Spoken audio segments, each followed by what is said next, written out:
Your Majesty, Excellencies, Global Expert, Champions of Children, welcome.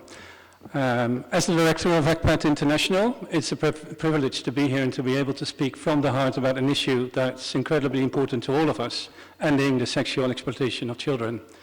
Events such as this event, promoting digital child dignity, and any events prior to that in Rome, are very important. They mean the attention on the growing problem of child sexual exploitation and abuse. But when I was on my way to this conference, I must admit that I thought there's something about these events that makes me feel a little bit uncomfortable and above all impatient. According to the Abu Dhabi report, I think Ernie already referred to it, and the action plan there, we agreed on concrete steps that solidify child dignity in a digital world and eradicate online child sexual abuse and exploitation.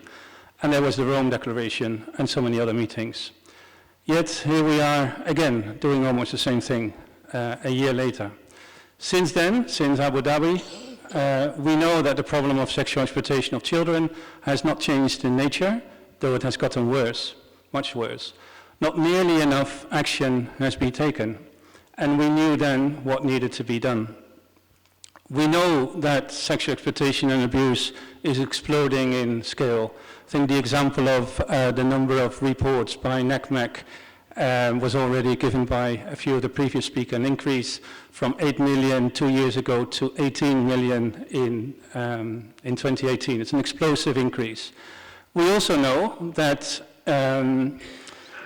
exploitation is getting more severe. ECPAT's 2018 research, together with Interpol and funded by the European Commission, showed that especially when boys and very young children are depicted, sexual abuse is more likely to be severe.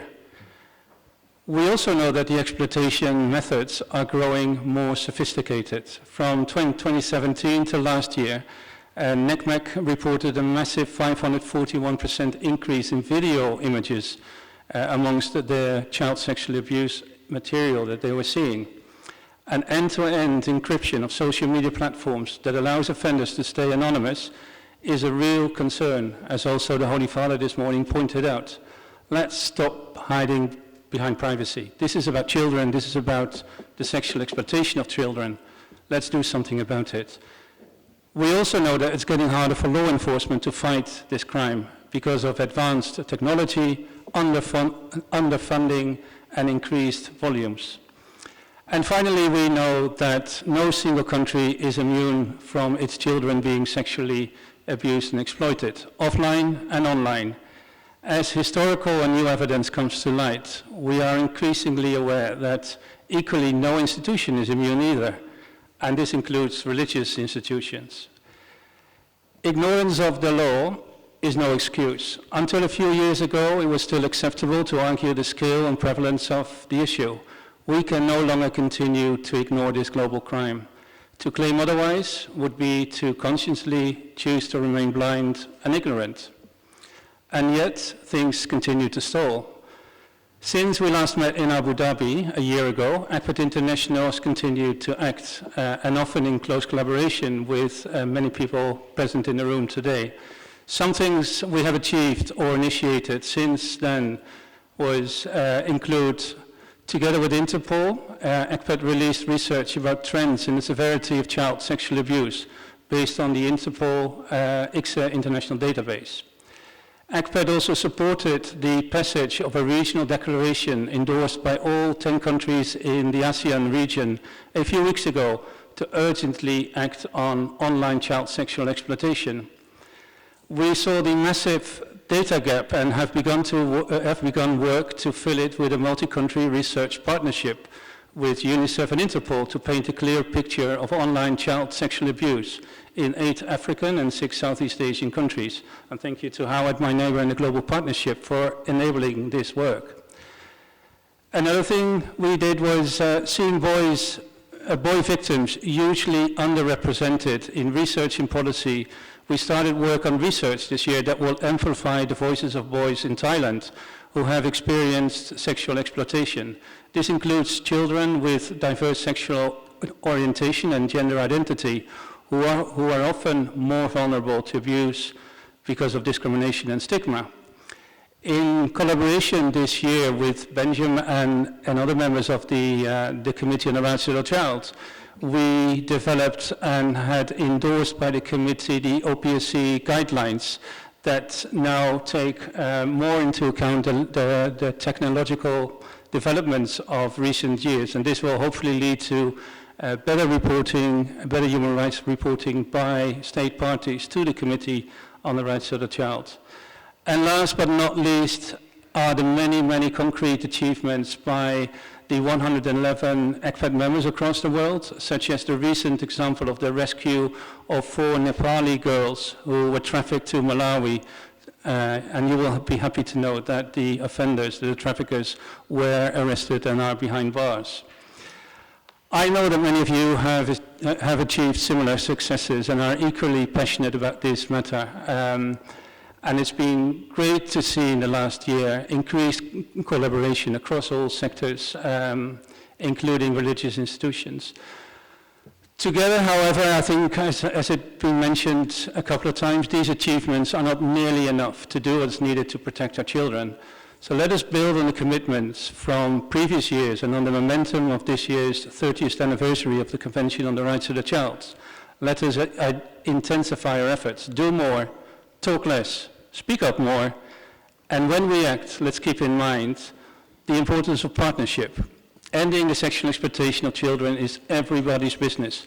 None of us can beat this crime on their own. Strategies need to be built in true partnerships. Religious leaders hold substantial power in inspiring and harnessing the collective and transformative power of multi-partner collaborations. Your moral leadership is badly needed in the countless communities around the world. But also work with governments, other religions and faiths, civil society, United Nations and private companies, and last but not least with children to tackle this gross violation of child rights. Let's also keep in mind that the perspectives of victims and survivors need to be placed at the center of any strategy. The child is the center, not the institution, its reputation or its future. We know that exploitation and abuse create huge trauma, which often lasts a lifetime. We have to create the circumstances for children to feel safe to disclose and seek help. This means bringing child sexual abuse and exploitation out of the shadows, listening, accepting responsibility.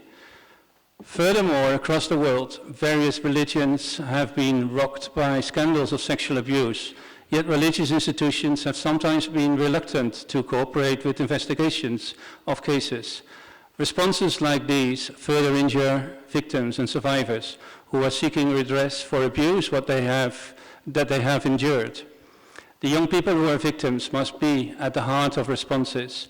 Listening and properly responding is central to a survivor's recovery process. Responses that seek to limit damage to institutions rarely offer support to a recovery process. But there are also opportunities for religious institutions by taking strong stands, by assuming moral responsibility, by concretely working with victims and for victims, and by preventing further exploitation and abuse.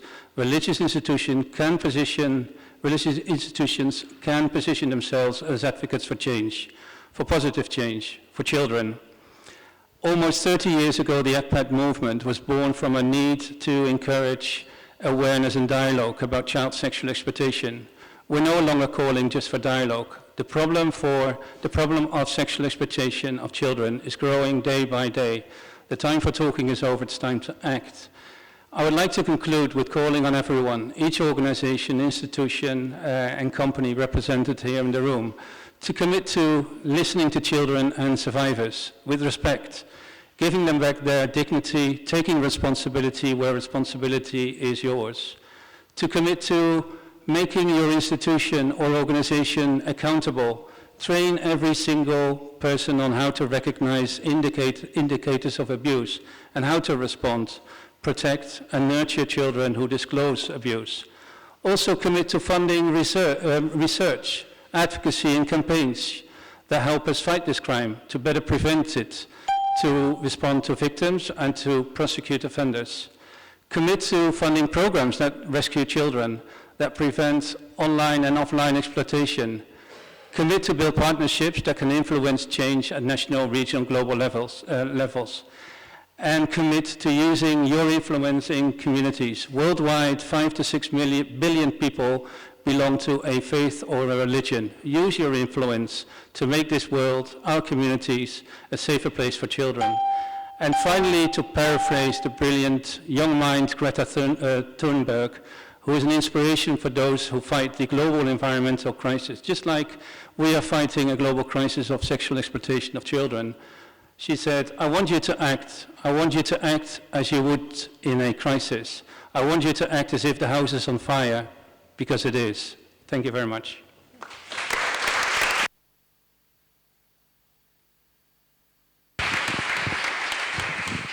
Thank you very much.